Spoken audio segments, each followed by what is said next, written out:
चला तर मग आज आपण बनवूया माझं फेवरेट वांग्याचं भरीत आणि ते पण एअर फ्रायरमध्ये. एअर फ्रायरला मी 10 मिनिट्ससाठी प्रीहीट करून घेतलं होतं. आता वांग्याला स्लिट करून त्याच्यामध्ये लसूण टाकला आहे, कांदा आणि हिरवी मिरची तुम्हाला दिसत असेल आणि वरून ऑइल स्प्रे करते.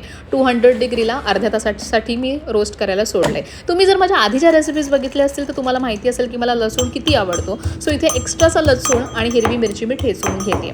आता आपलं जे वांगं आहे ते रोस्ट करून झालेलं आहे. वांगं, कांदा, हिरवी मिरची आणि लसूण हे जे सगळं रोस्ट केलं होतं त्याला पील करून मॅश करून घ्यायचं आहे.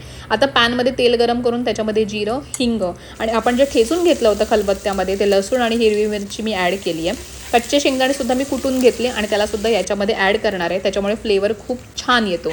आता हे सगळं जे आपलं फोडणी जी रेडी झालेली आहे ती मॅश केलेल्या वांग्याच्या मिश्रणावरती मी टाकते आणि याला आपण मिक्स करून घ्यायचं आहे. भरपूर अशी कोथिंबीर घालायची आहे ह्याच्यामध्ये, चवीपुरतं मीठ टाकायचं आहे आणि लिंबू पिळायला विसरू नका. काही लोक लाल मसाला वापरून भरीत बनवतात, काही लोक फक्त मिरचीचं बनवतात. मला दोन्ही टाईपचे भरीत खूप आवडतात. तुम्हाला कोणत्या टाईपचं भरीत आवडतं मला कमेंट बॉक्समध्ये नक्की सांगा.